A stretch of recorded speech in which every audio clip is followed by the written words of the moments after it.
Hello, I'm Chris Wallace. So glad to be here with you on Where We Serve, with a man who is, his life is almost like a history of what Food for the Poor is doing in the countries where we serve. And it's almost like it comes around full circle. Ellie Kuan is a project manager for Guatemala and El Salvador.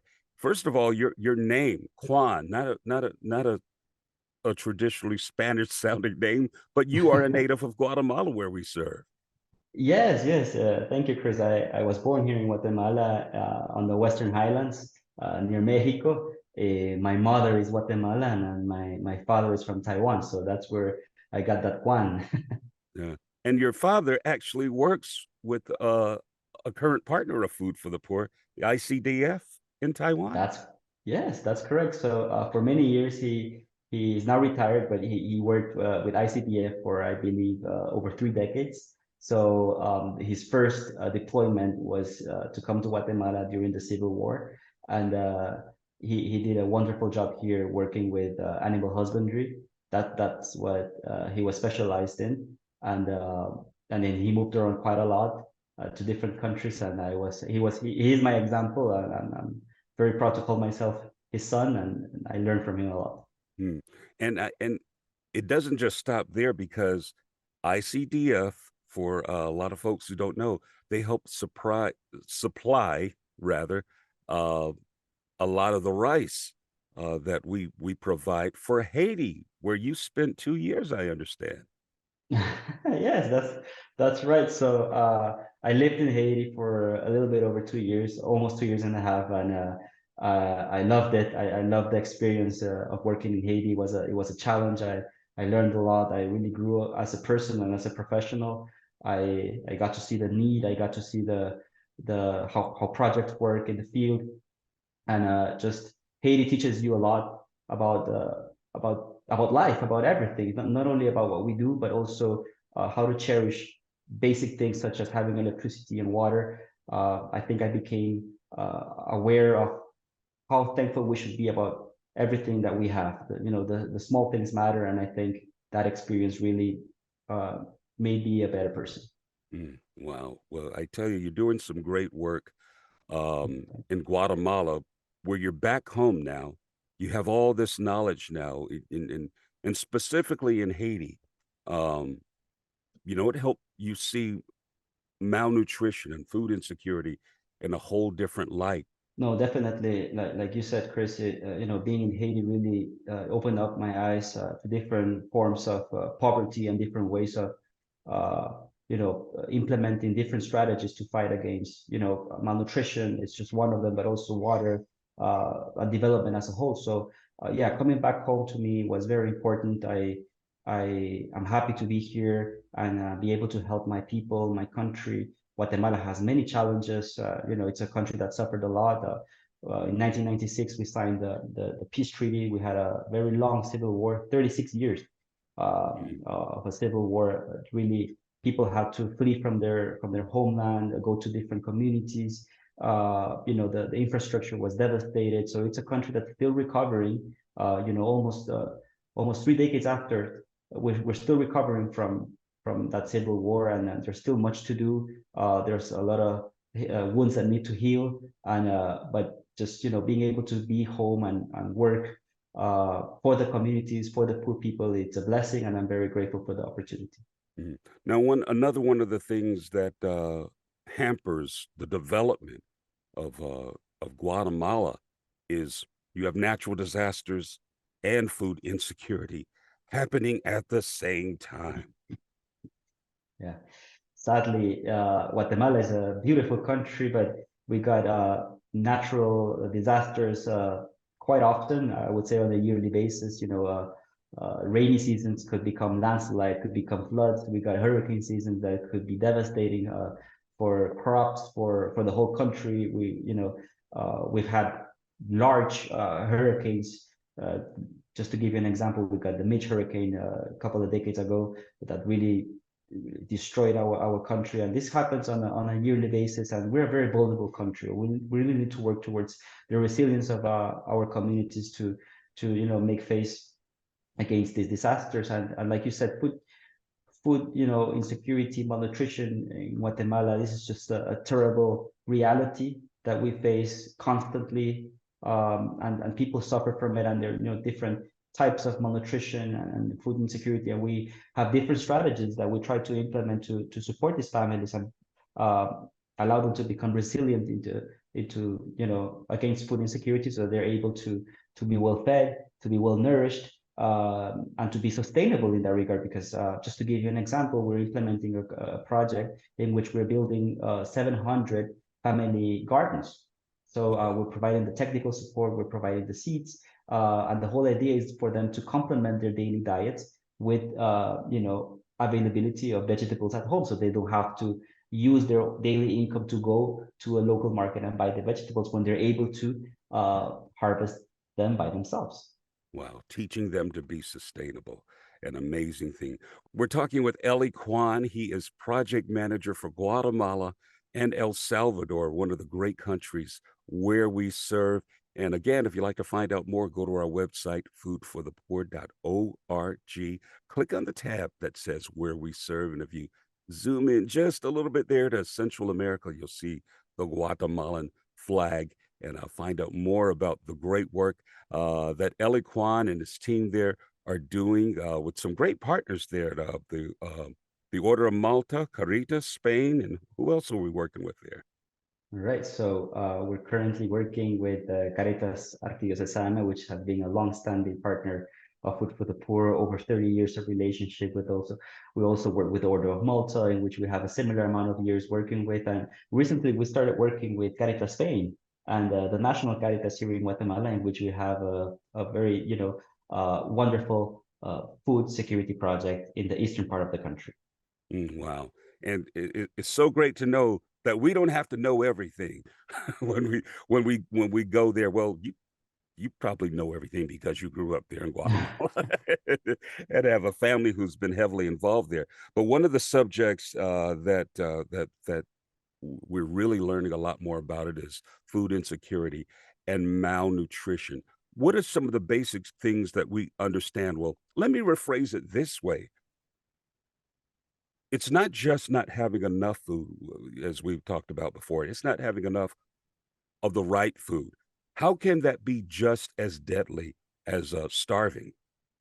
Food insecurity is not having that, the food available on a daily basis. And even if you do on a daily basis, maybe you're not able to eat all the three times per day. I mean, breakfast, lunch, and dinner. And then you got malnutrition that is also deadly, in the sense that malnutrition is having the right type of food that you should, because you could have malnutrition and have you can be overweight, but that all that means is that you're not having the right type of food. And what happens in Guatemala is that because we are a country that in which about 60% of people live under the poverty line, these people don't have the economic means to purchase the correct type of food. So they buy chips, or they're only eating tortillas, for example, or rice. They're not diversifying their food because they are unable to do so. So they're not hungry, but they're not well fed. They lack all the micronutrients. They lack the vitamins, the minerals that having a diversified diet allows a person like yourself or me to be healthy. So it can become deadly, and we are trying to implement different projects to help these families have an accessibility to different vegetables and to different protein, for example. And just to give you an example, we have a wonderful project with Hormel Foods, in which we are precisely providing the protein support so that the families that don't have the economic need to purchase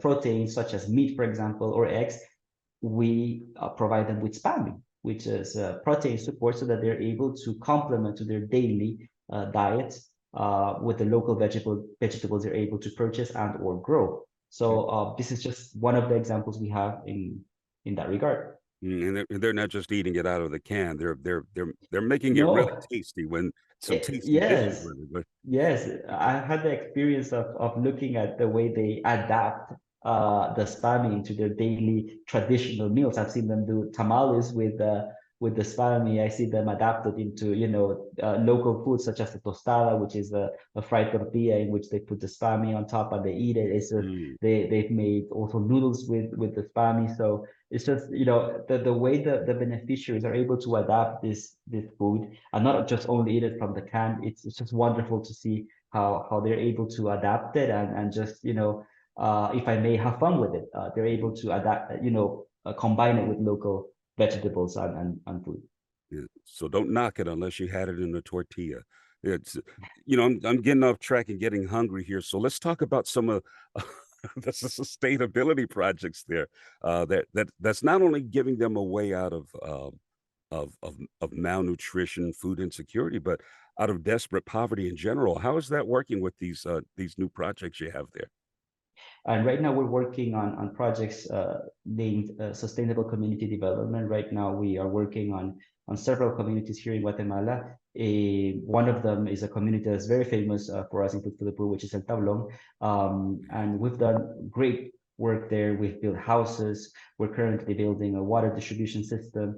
We've done family gardens, pig farms, chicken coops, and just the SDD approach is based on baseline surveys and just involving the community so that they have ownership over their own development, so that these communities can, in the long term, mid-long term, become sustainable. So we perform surveys, we get together with the community leaders, with the teenagers, with the women, with the men, with the elderly people.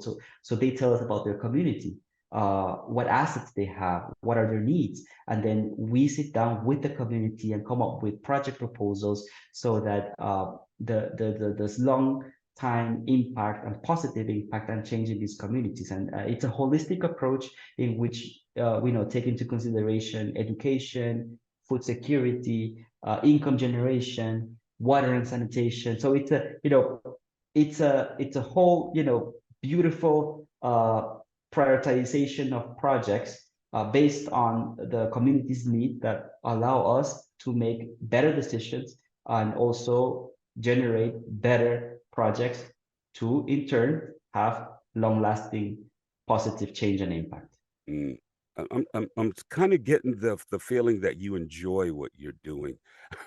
I most definitely do. I most definitely do.